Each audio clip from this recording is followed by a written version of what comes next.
Сәлеметсіздер ме? Бүгінгі дәрісте кешенді амплитудалар арқылы тізбектерді талдайтын боламыз. Алдыңғы дәрістерде біз жиіліктер аймағында тізбектерді бейнелеу үшін кешенді амплитудалар мен импеданстарды қалай қолдануға болатынын білдік. Айнымалы ток тізбектерін тұрақты күйде шешу үшін жиіліктің домендік көрінісін пайдаландық. Жиіліктік аймақта тізбекті талдау резистивтік тізбектер үшін қолданылатын бірдей процедураларға сәйкес келеді. Кедергілер мен уақытқа негізделген функциялардың орнына біз кешенді амплитудалар мен импеданстарды қолданамыз. Кешенді амплитуданы қолданып, түйін кернеуін талдау. ВА және ВБ түйін кернеулерін табуымыз керек. Яғни, мына екі түйінді. С тең болады 100 микрофарад, Л 5 миллигенриға тең, және естіміз 10 косинус 1000 Т амперға тең болады. Есепті шығару стратегиясы бірінші қорек көздерін кешенді амплитудаларға, тізбек элементтерін импеданстарға айналдырамыз. Кейін түйінді кернеуді талдауды қолданамыз, яғни күрделі алгебраны қолдан отырып. ВА және ВБ кешенді амплитудаларын тауып, оларды уақыт доменіне ауыстыратын боламыз. Тізбекті жиіліктік доменге ауыстырайық.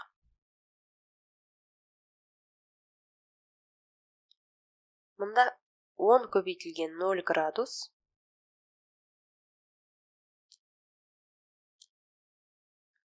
Мына жерде ЗЦ импедансымыз бар. Мұнда 10 Ом резистор. 5 Ом резисторымыз бар мына жерде. Және мұнда ZL импедансымыз бар.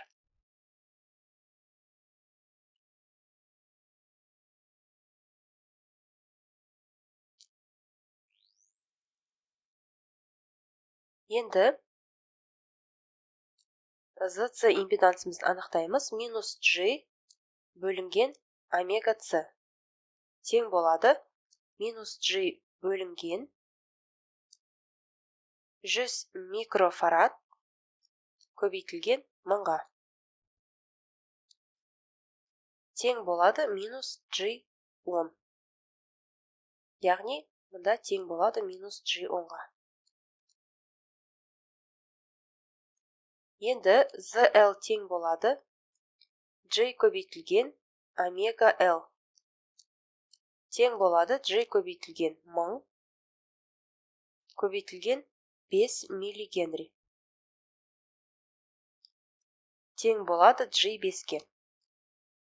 Яғни, ZL тең G 5.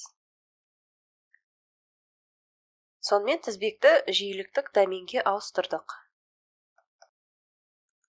Мына жерде бізде сілтеме түйініміз бар. Мұнда ВА және мұнда ВБ түйіндеріміз бар. Енді ВА және ВБ үшін түйін кернеу теңдеуін жазамыз. ВА бөлінген минус G Ом қосылған ВА минус ВБ бөлінген Ом тең болады 10 көбейтілген 0 градус бұрыш. ВБ минус ВА бөлінген 10 қосылған ВБ бөлінген 5 қосылған ВБ бөлінген G5 тең болады 0-ге. Енді мұна бірінші және екінші теңдеулерімізді қысқартып жазамыз. Ол үшін бізге мұна жазбалар керек болады. 1 бөлінген G тең болады минус G. 1 бөлінген минус G тең болады G-ға. Яғни жазамыз G көбейтілген ВА қосылған ВА минус ВБ тең болады 100 көбейтілген 0 градус бұрыш. ВБ минус ВА қосылған 2 ВБ минус G2 ВБ тең болады 0-ге. G қосылған 1 көбейтілген ВА минус ВБ тең болады 100 көбейтілген 0 градус бұрыш. Мында қоятын болсақ, бізде минус VA қосылған 3 минус G2 көбейтілген VB тең болады 0-ге. Мынау біздің үшінші теңдеуіміз болсын, және мына жерде төртінші теңдеуіміз болсын. Енді осы екі теңдеуді кешенді алгебраны қолданып, VA-ны және VB-ны табу үшін есептейміз. Енді мына жерден VA тең болады 3 минус G2 көбейтілген VB. Енді осы VA-ны мына үшінші теңдеуге қойып жазамыз. G қосылған 1 көбейтілген 3 минус G2 көбейтілген VB минус VB тең болады 100 көбейтілген 0 бұрыш. 3G қосылған 3 қосылған 2 минус G2 минус 1 көбейтілген VB тең болады 100 0 градус бұрыш. 4 минус G көбейтілген VB тең болады 100 көбейтілген 0 градус бұрышқа. Енді MATLAB-ты қолданып есептейміз. VB бізде тең болады 100 көбейтілген 0 градус бұрыш бөлінген 4 минус G. Сонымен жазамыз. VB тең болады 100 көбейтілген 0 градус бөлінген 4,12 көбейтілген минус 14. Тең болады 24,2 көбейтілген 14 градус. Енді VA-ны анықтау үшін біз мына теңдеуді қолданамыз. VA тең болады 3 минус G2 көбейтілген 24,2 көбейтілген 14 градус бұрыш тең болады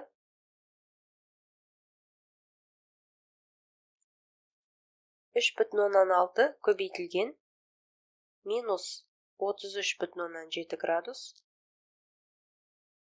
көбейтілген 24,2 көбейтілген 14 градус. Яғни VA тең болады 87,3 көбейтілген минус 19,7 градус. Енді VA-тыны жазамыз. VA-ты тең болады 87,3 көбейтілген косинус 1000 минус 19,7 градус.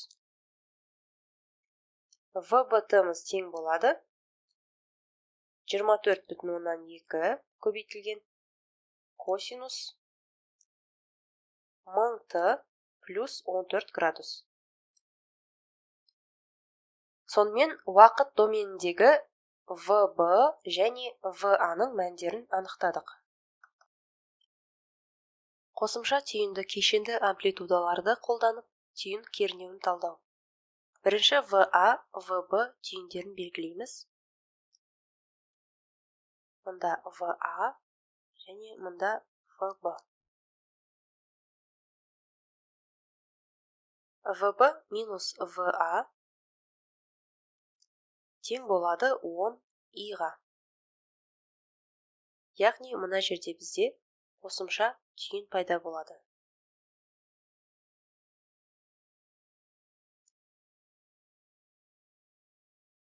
Жазамыз қосымша түйін.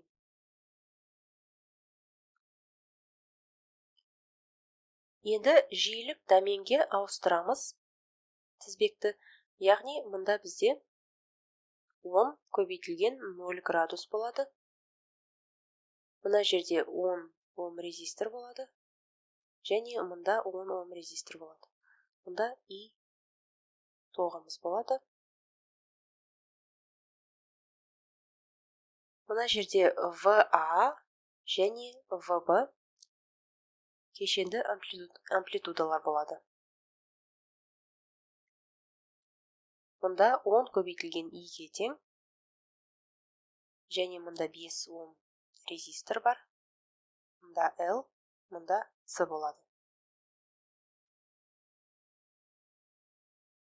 Енді ZC импедансты табатын болсақ, ол минус G бөлінген омега көбейтілген C-ға тең болады. Яғни минус G бөлінген Ом көбейтілген 10 миллифарад. Ол бізде минус G 10-ға тең. Яғни, мұнда C-мыз бізде тең болады минус G 10-ға. Енді ZL импедансын табатын болсақ, ол G көбейтілген омега көбейтілген L-ға тең. Яғни, тең болады G көбейтілген 10 көбейтілген 0,5 Генри. Тең болады G5. Яғни, мұнда жазамыз L тең болады G5-ге. Мұнда бізде қосымша түйін болады. Қосымша түйінді пайдаланып, түйін кернеуіне талдау жасаймыз. VA, VB-ны табу үшін кешенді алгебраны қолданамыз. Мына жерде бізде, яғни 5 Ом мен G5-тің арасында VS түйіні болу керек еді, алайда оны жазбасақ та болады. Біз мына екі элементті екеуін біріктіріп, бір импеданс жасай аламыз. Яғни 5 қосылған G5 түрінде. Егер біз тізбекті жиіліктік доменге түрлендірмегенде, оны істей алмас едік, және тізбекті талдау күрделірек болатын еді. Бұл жерде біз кешенді амплитудалар мен импеданстардың артықшылығын көріп отырмыз. Енді барлық теңдеулерді жазайық. Ток I үшін жазатын болсақ, 10 көбейтілген 0 градус бұрыш минус VA бөлінген 10 тең болады I. VB минус VA тең болады 10 көбейтілген I. Мынау біздің бірінші теңдеуіміз, және мынау екінші теңдеуіміз болсын. Енді қосымша түйін үшін Киркофтың ток заңын жазамыз. VA минус 10 көбейтілген 0 градус бөлінген 10 қосылған VA бөлінген 10 қосылған GVA бөлінген 10 қосылған VB бөлінген 5 қосылған G5 тең болады 0-ге. Бұл біздің үшінші теңдеуіміз болсын. Енді бізде 3 теңдеуіміз бар. Енді 1 мен 2-ні біріктіреміз. Яғни жазамыз VB минус VA тең болады 10 көбейтілген 0 градус бұрыш минус VA. VB тең болады 10 0 градус. Енді осыны мына теңдеуге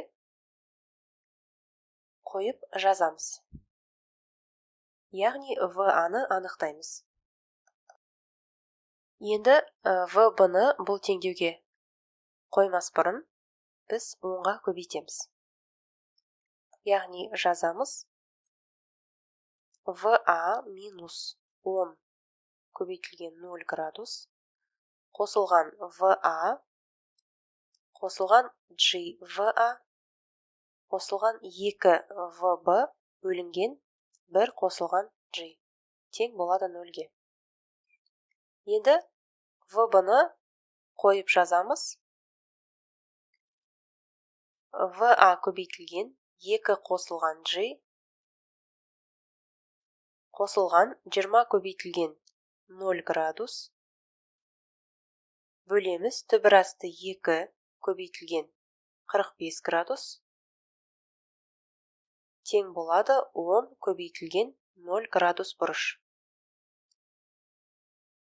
В көбейтілген 2 қосылған G тең болады 10 көбейтілген 0 градус минус 10 көбейтілген түбір асты 2 көбейтілген минус 45 градус бұрышқа.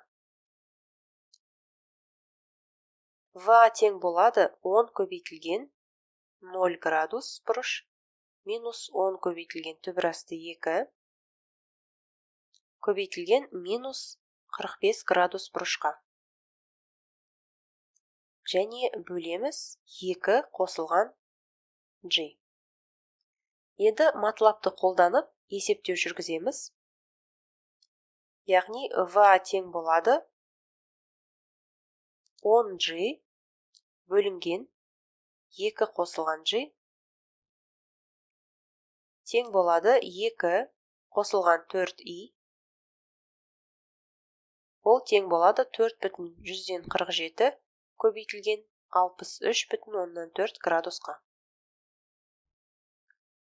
Енді уақыт доменіне түрлендіретін болсақ, яғни жазамыз мына жерге VAT тең болады 4,147 көбейтілген косинус 10t қосылған 63,4 градусқа. Көріп отырғандарыңыздай, түйін кернеу мен қосымша түйінді, кешенді амплитудалар мен импеданстарды қолданып, есептің шешімін таптық. Торлы теңдеулер арқылы айнымалы ток тізбегін талдау. Бізде 2 торымыз бар, яғни I1 және I2. Бірінші тізбекті жиіліктік доменге түрлендіреміз.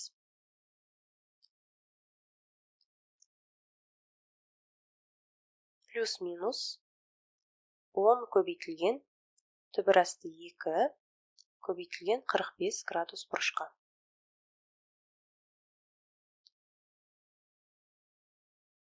Мұнда 3 Ом резисторымыз бар.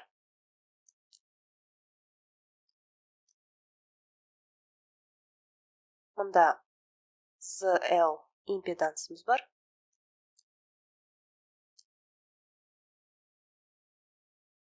Мұнда плюс-минус 3 көбейтілген I1.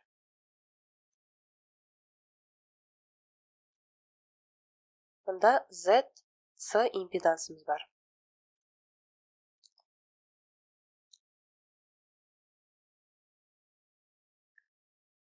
Және мына жерде I1 торымыз бар. Мұнда I2 торымыз бар. Енді арғарай жазамыз. ZL импедансымызды анықтайтын болсақ, ол тең болады G көбейтілген омега L. Ол тең болады G көбейтілген 100 көбейтілген 30 миллигенри.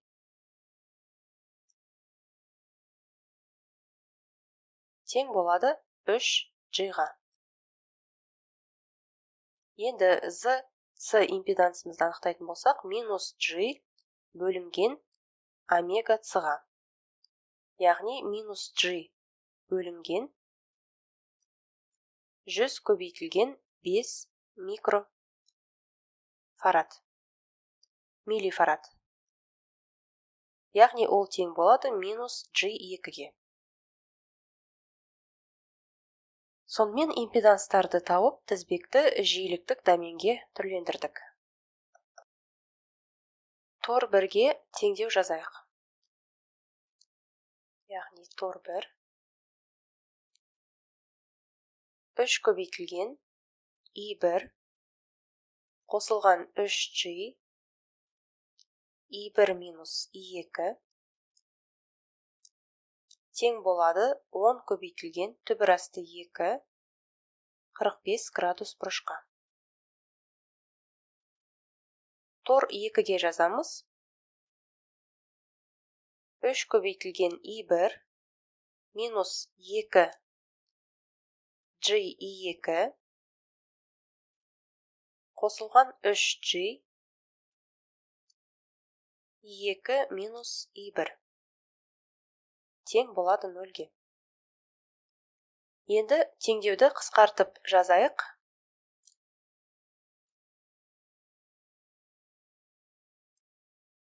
Бір қосылған G көбейтілген I1 минус G көбейтілген I2 тең болады 3,33 көбейтілген түбір асты 2 көбейтілген 45 градус бұрышқа.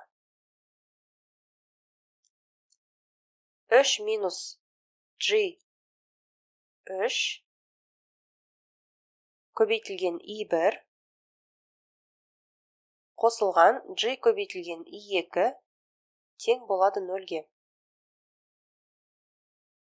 Енді мұна екі өрнегімізді қосатын болсақ, бізде нәтижесінде шығады 4 минус G2 көбейтілген I1 тең болады 3,33 көбейтілген түбір асты 2 көбейтілген бұрыш 45 градус. Яғни I1 тең болады 3,33 көбейтілген түбір асты 2 45 градус бөлеміз 4 азайтылған G2. I1 тең болады 4,7 көбейтілген 45 градус бұрыш бөлінген 4,47 көбейтілген минус 26,5 градус. Тең болады 1,5 көбейтілген бұрыш 71,5 градус. I1 бізде тең болады 1,5 көбейтілген косинус 100 қосылған 71,5 градусқа. Сонымен I1-ні таптық. Бізге мына теңдеуді қолданып, I2 кешенді амплитудасын тауып, оны уақыт доменіне ауыстыруға болады. Суперпозиция принципін пайдаланып, тізбектің тұрақты тоғын анықтауымыз керек. Бізде мұнда синусоидалы кернеу көзі бар, ВС ол 10 косинус 10 Т вольтқа тең болады. Және мұнда ИС тұрақты ток көзі бар, ол 3 амперге тең. Бірақ біз бұны синусоидалы ток көзі деп есептей аламыз, өйткені бізде омега жиілігі 0-ге тең. Бірінші кернеу көзін шешеміз, ток көзі бар тізбекті ашық тізбек дейміз. Нәтижесінде бізде мына тізбек пайда болады. Ток көзін шешкеннен кейін кернеу көзін қысқа тұйықтаймыз. Яғни бізде ИС ток көзіміз мұнда 3 ампер болады. Индукторды қысқа тұйықтаймыз, ал сыйымдылықты ашық тізбектейміз.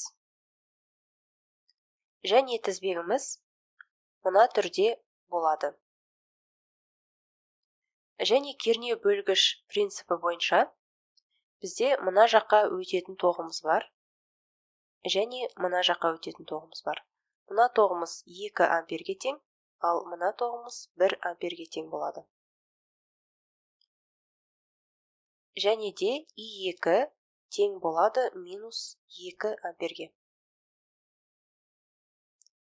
Енді I1-ді табуымыз керек. I1 мен I2-ні тапқан соң, соңында нәтижелерді қосып, тұрақты жағдайдың жалпы жауабын табамыз.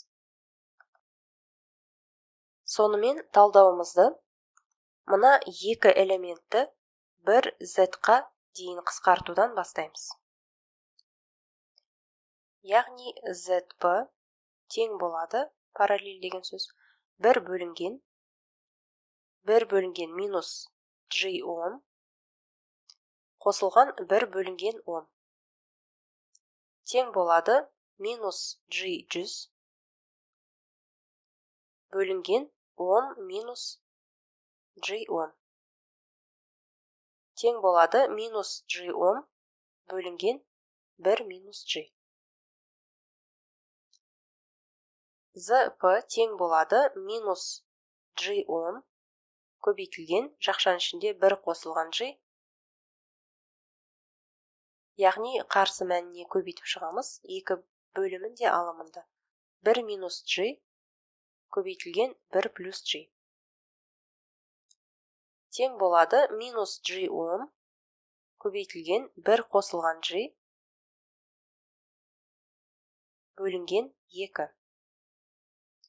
Яғни ZP тең болады 5 көбейтілген 1 минус G-ға. Параллель тармақ үшін импедансты таптық. Енді ZP параллель импедансты тапқан соң, бұны жалғыз импеданс ретінде көрсете аламыз. Және тізбектей жалғанған 5 ohm мен G 15 ohm дәл солай жасаймыз. Яғни ол 5 қосылған G 15-ке тең болды. Енді жазамыз I1 тең болады 10 көбейтілген 0 градус бөлінген 5 қосылған G 15 қосылған 5 минус G 5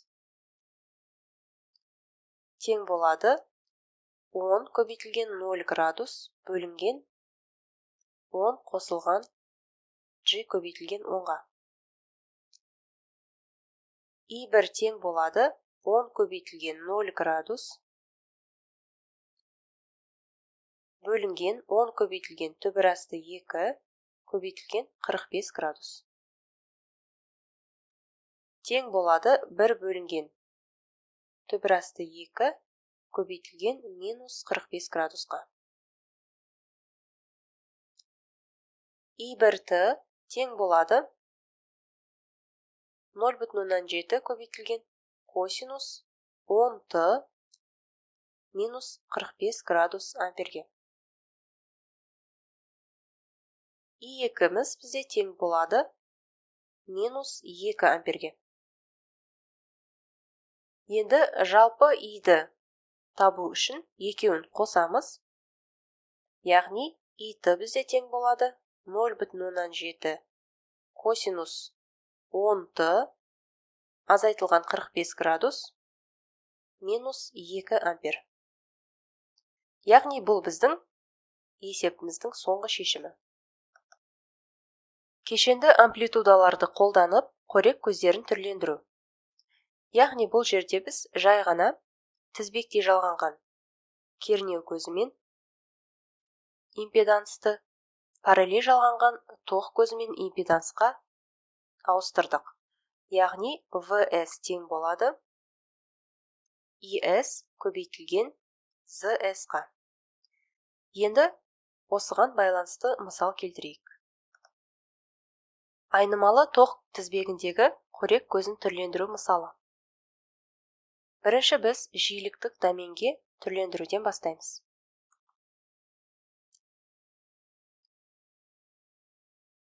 Яғни мұнда плюс-минус 10 көбейтілген 45 градус бұрышымыз бар.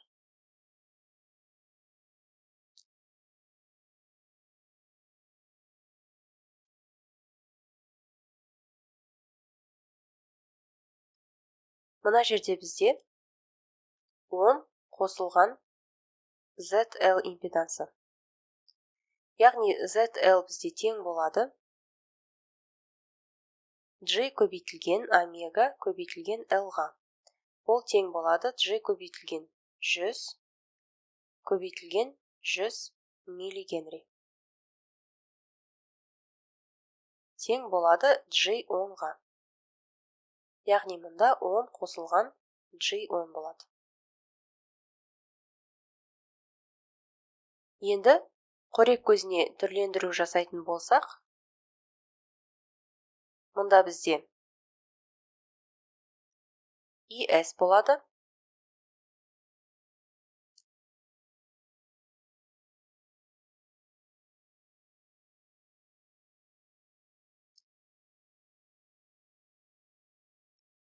мына жерде 10 қосылған G10 болады. IS-ті табатын болсақ, ол тең болады 10 көбейтілген 45 градус бұрышқа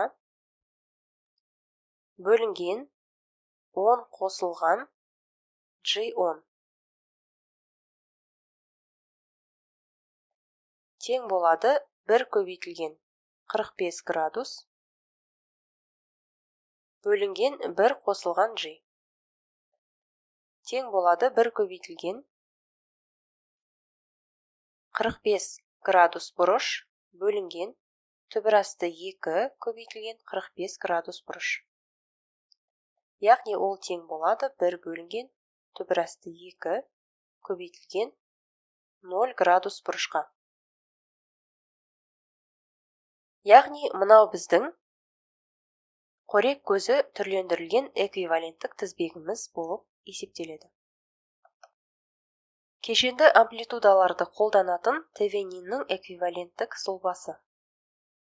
Z1 тең болады 1 қосылған G омега және Z2 минус G1 омега болғандағы Теvenиннің эквиваленттік сұлбасын анықтауымыз керек. Біз мына үшеуінің, яғни V ашық тізбек, I қысқа тұйықталу және R Теvenин резисторы осы үшеуінің екеуін табуымыз қажет. Және бұл жиіліктік домен тізбектер үшін бірдей жағдай болады. Бізге V кешенді амплитуда, I қысқа тұйықталу кешенді амплитудасы және Z Теvenинді табу керек. Біз V ашық тізбек кешенді амплитудасымен Z Теvenинді таба аламыз.